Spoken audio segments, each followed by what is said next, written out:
Today we almost set the boat on fire, almost ran aground, and now we are on someone else's mooring. Tomorrow we're sailing from Cairns up to Port Douglas. Basically what I'm trying to do is pick out what size head sail to put up tomorrow before we leave. First thoughts and impressions? Really cute little town.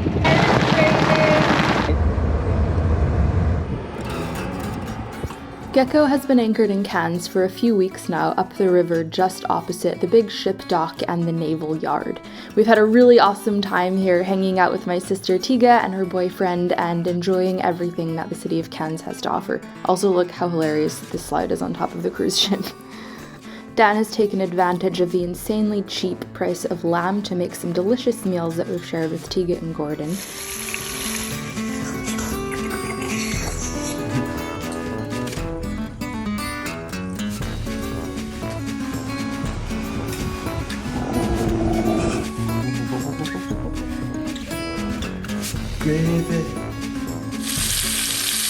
Dan bought a fishing pole and we're practicing our casting skill. Get a good reach and wham!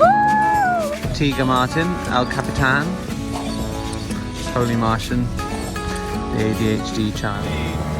There have been many very long dinghy rides up and down the river with various sporting equipment, including bicycles, kite boards, and foil boards. How much freeboard you got, darling? Not much. Not much. Boss of Danny. We've also seen a lot of beautiful nature, a ton of bats, these native honeybees, and some really beautiful rivers, streams, and forests. It's time to leave Cairns, so we're doing all the errands that you have to do on your boat when you're ready to leave, including laundry. I'm taking advantage of the brief pause to do some editing on my computer on the side of the street, filling up our jerrys with gas, and doing provision runs.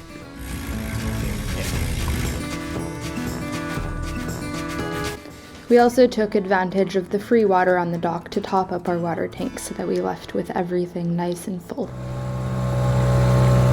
They're breeding like rabbits. The weevils escape from the oats, running towards the sunlight. After spending about 2.5 weeks in Cairns, we are leaving tomorrow morning. We've had a really fun time hanging out with Tiga and exploring the city and getting even more things to stuff on the deck. So right now we're kind of packing her up. We went to Rusty's Market to do some final freshies provisions. We're only sailing a day sail up to the next town, but Rusty's is just such a great spot for getting fruit and veg. We wanted to get as much as we could before we left. Dan's repacking the quarter berth. I think the kites are in, look. Nice. So then if we go here, kites, now we've got bikes, 2 sails and covers. Perfect. Too easy.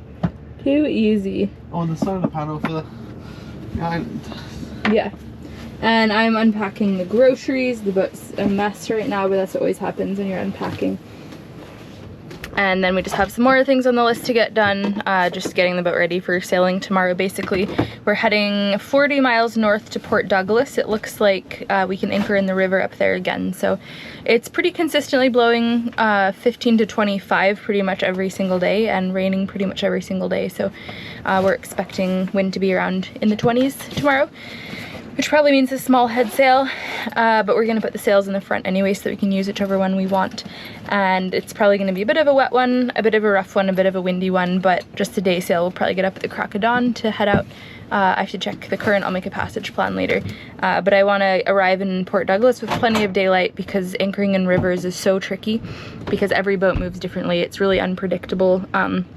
It's not that everyone sits to the wind, everyone sits to either the wind or the current, so it just gets a little bit impossible. So anyway, we're just getting the boat ready to take off and continue cruising up the coast of Australia.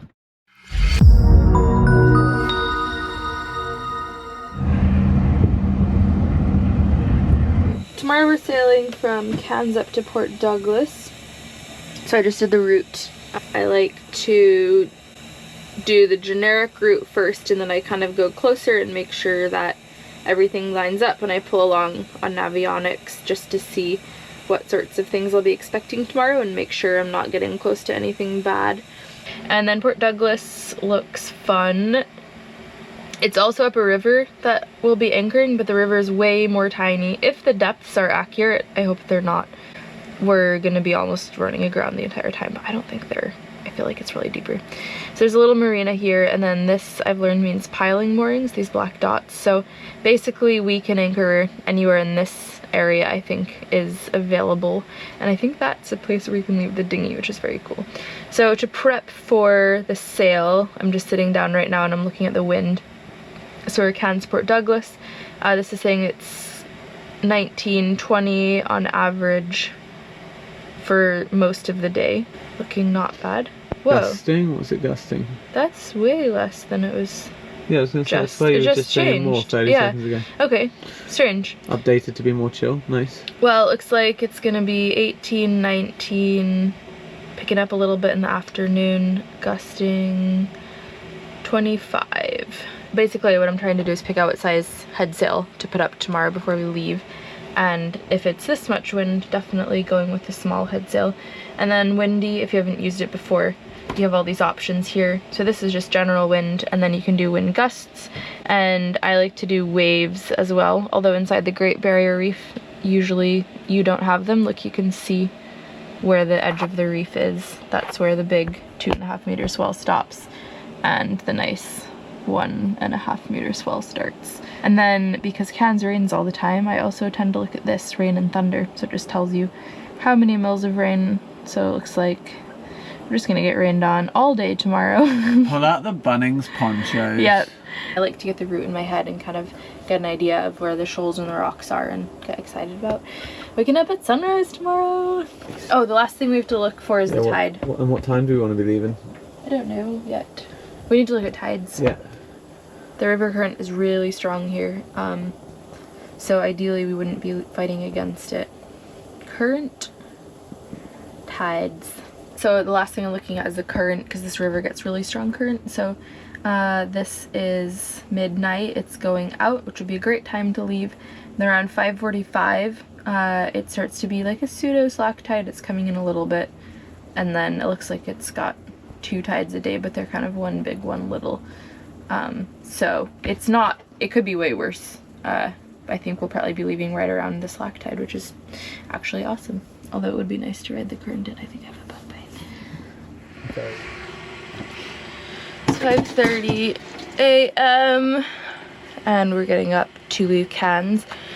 Of course, it's raining, which just makes it really hard to get out of bed. I get motivated. So we have 2 different approaches. I'm wearing a swimsuit. Dan's wearing a rain jacket. I've got the kettle on for coffee, and here's something cool. We were talking last night about what time we should get ready to go, and I was saying, oh, well, we have to get the coffee and the thermos, we have to get the sails on, we have to get the sail cover off, we have to get everything sea stowed and ready to go before we leave. And then Dan pointed out to me that now we're 2 people, and one of us can do all that stuff while the other one motors out of the channel, because it's a 6-mile channel. So we don't have to get a ton of stuff ready. We can just wake up slightly later and go and be slightly more productive and efficient, and that is just a cool thing that I hadn't even considered. And then I forgot that we talked about that and calculated for us to be getting up to do all those things beforehand, and then remembered again, so it was like a double present. Yeah, the only thing we want to do together is the dinghy, because it's our new dinghy and we're not really sure how we're gonna lash it on the deck yet. Probably quite similarly to the old one, but kind of nice for the 2 of us to manhandle it and twist it around and just figure it out. Side note from the editing station, Highfield sponsored me and gave me a beautiful brand new dinghy, and that episode of getting the dinghy and Andy driving down to Brisbane to pick it up is coming soon. So for now, we're just going to suspend our belief and imagine the whole process of me trading up plus getting the new dinghy, and voila, here it is.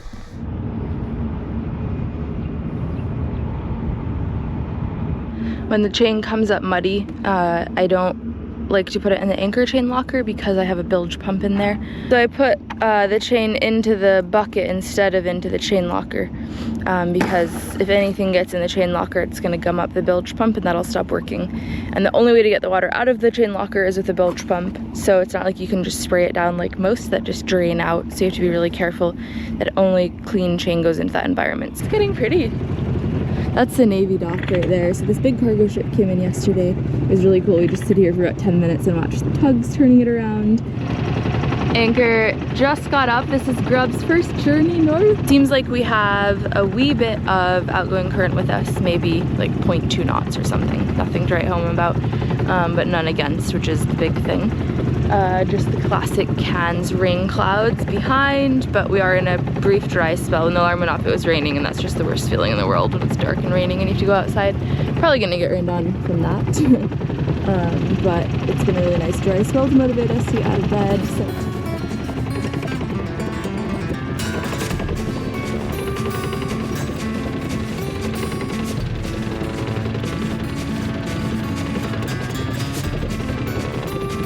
Impending rainstorm. Hey, it's not leaving Cairns. It doesn't rain on us one last time. 2 last times, 3 last times. All day last times. It's always important to check the currents. Like yesterday when we checked the current and we're expecting current against, then when you wake up and find you've got current with, it's a pleasant surprise. 3.8 knots and idle forward. This is what it'd be like to have a normal engine. As promised, it's raining. It's kind of just an annoying drizzle though. Nothing too hardcore. I just have my delicious coffee and I'm out here and I kind of have a feeling this is going to be a short rain. I think it's going to pass pretty soon. The rain is temporarily stopped and we can kind of see some of the sunrise, which is super pretty. This is what Tiga said, because she works on the boats that go out to the Great Barrier Reef, and she said that often it'll be pouring rain in Cairns, and then as soon as she gets out to the reef, it stops. And what I'm hoping is that once we get away from land, it's gonna be not so rainy anymore. Not so rainy.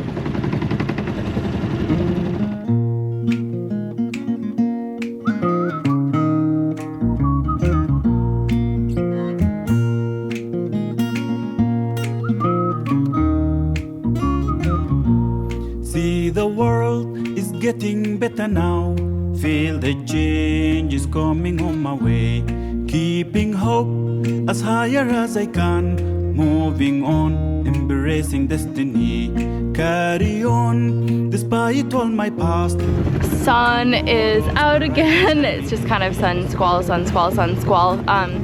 Still not enough wind to put up the sails, so still motoring. I have a bit of current with me, but not a ton anymore, and the swell is starting to roll in, so it's just starting to get a bit motory, rolly, not the most pleasant, but I'll take the sunshine. This is nice.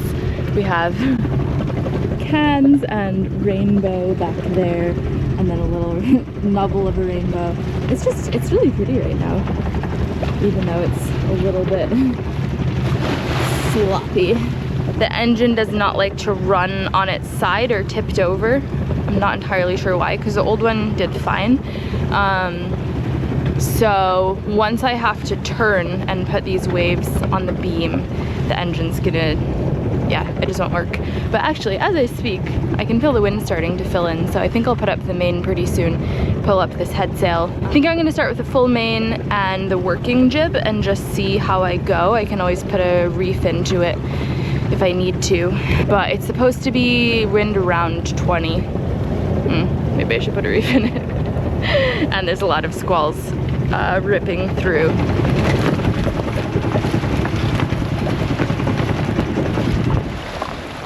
Alright, we have both sails up, the working jib and the full main. So far so good. There's a ship coming in through the channel that we're going to be cutting across, so we'll just deal with that when it comes. Sun's gone behind some rain clouds. We might have more of that on the horizon. It's just been kind of on and off rain, but yeah, I just had Dan come out here and hold the boat into the wind while I put all the sails up. That went really well. And now we're just gonna slowly sail. The boat gets a lot more stable once the sails are up because there's a lot less of the sloshy motion. And as we get further from land and further away from the current, the waves should get better too, because right now it's slight outgoing current against waves, which is just always makes for a nasty combination. It's been a really pretty morning though, with all the rainbows and stuff. It's gorgeous. Yeah, it's really pretty. As is tradition, as soon as we got the sails up, the wind died again. But we are still in the lee of these mountains, so I'm guessing that will just be on and off until we get out.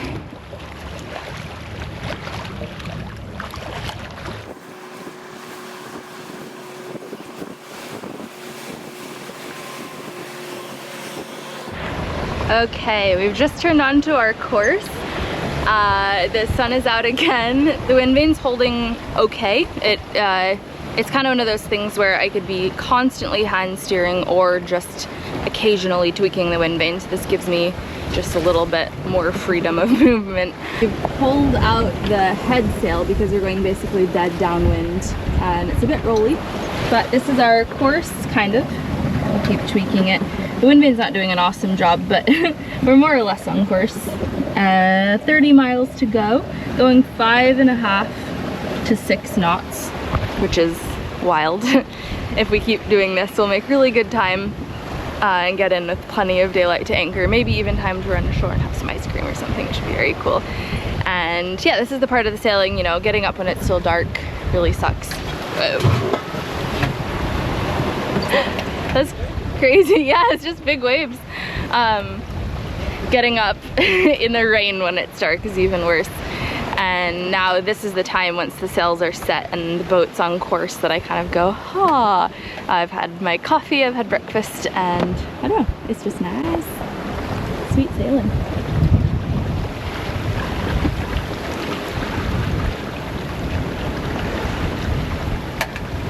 So grub is a lot more slippery than puss. We're sort of figuring it out as we go, but the back of the dinghy started sliding around with puss. If I'm doing a sail like this, I just put one band over the top and it's fine. But grub, the back doesn't fit in where pusses did, so we've had to lash the stern. Okay, wind vane, what are we doing? So now we have a band over the top and then the stern tied off. So we're just kind of figuring it out as we go. This is a really low stakes sail, not too big of anything.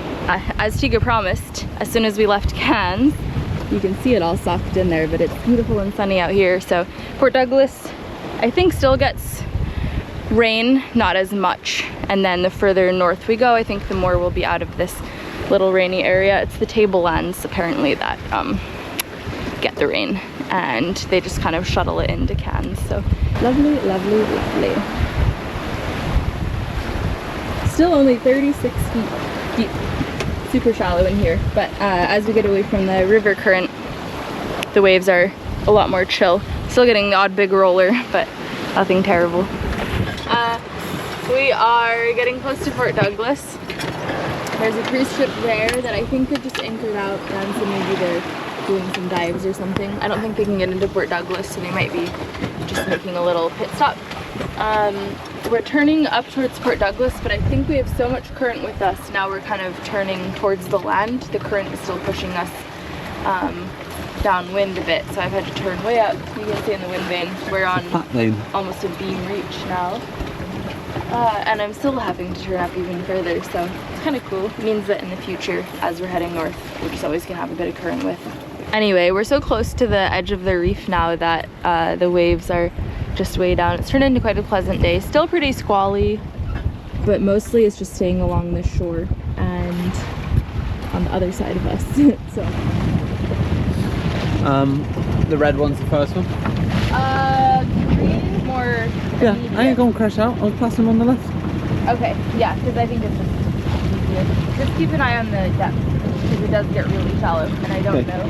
Like, if you see it suddenly going like, sing! Yeah. Quite a beautiful little channel. Dive boat on its way out. Cool looking houses. Very pretty holly. She's about to drop that sail. Drop it like it's hot.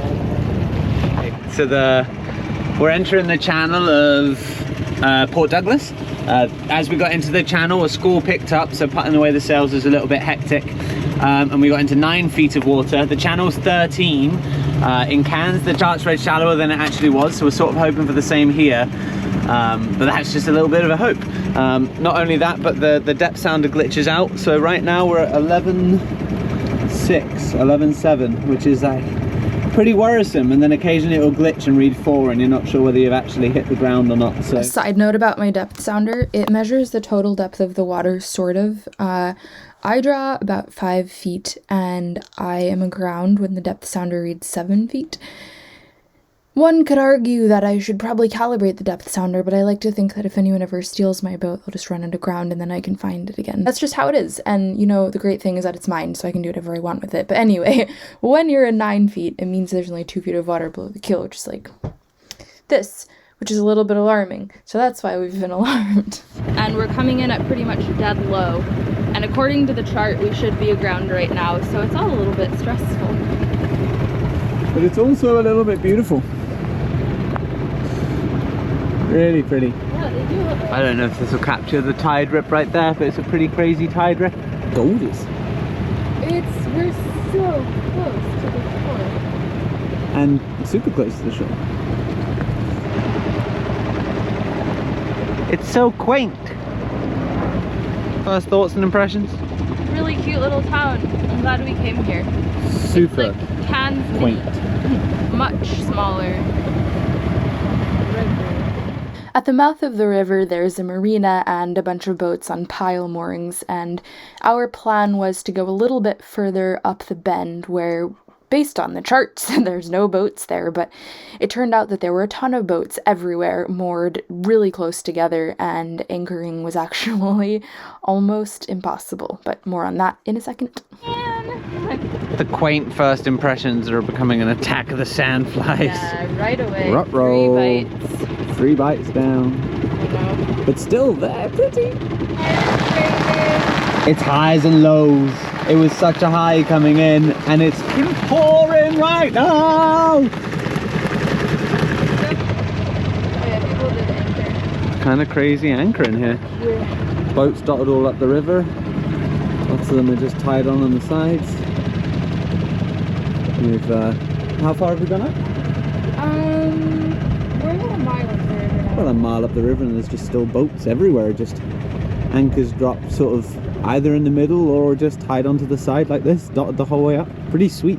But to keep the deck, it kind of looks like if we could fit it here. On the bend though. We could just do what we did last time and be further away, but have better pieces. Oh, in this little spot you're thinking, Yeah. around the corner? What do Yeah. you think of that? I think it's... Boats are everywhere. I think anything goes. It'll be probably an extra 10 minutes in the dinghy. Oh, I'm not worried about the dinghy. It's a beautiful dinghy You ride. don't have to worry about getting too close to people. More space than... I think anchoring somewhere where you don't have to worry is way nicer. I think this is the spot then. This is really beautiful, and It is truly beautiful. we're feeling a good day. Just 1 foot. Oh, it's coming up again. We got down to 7 feet, which is... We got down to 6.5, which is aground. I think Which we is aground. touched. And we've stopped having fun. Although it is truly beautiful, it seems like maybe you need to have no keel to make it up this far. Or a high tide venture maybe. I think the high tide, because there are boats Yeah. that are up here that are bigger, but... We've got Lady Douglas tourist boat. I'm going to turn the tourism around. I'm going to film them.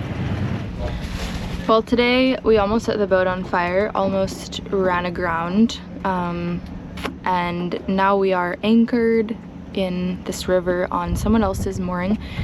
We probably spent an hour. We spent about an hour sort of cruising up and down trying to figure out how to anchor in here. Basically, there's nowhere to anchor, so we got this line out to try to do a stern tie to the mangrove, so we dropped the hook, and then I chickened out when we were swinging towards the muddy banks, and the depth sounder read 10 feet, which means there's 3 feet of water under the keel, and we still hadn't stretched out on the chain, and the depth sounder is halfway up the boat.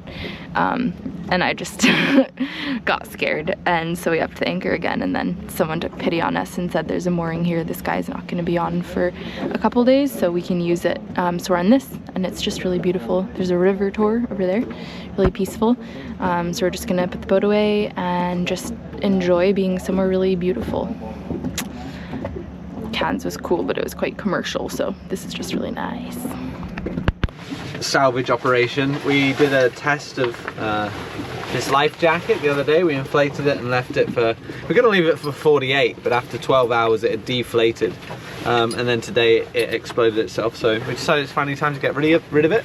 Going through a little bit of a salvage operation on this old life jacket. We've got ourselves a whistle. Kept a bit of this tube because you don't have any spare fuel line. I was doing a bit of research. One of the things they say to keep as a spare for a dinghy is a fuel line. So it's got this awesome little D-ring on that we're going to use for the new bridle for the dinghy.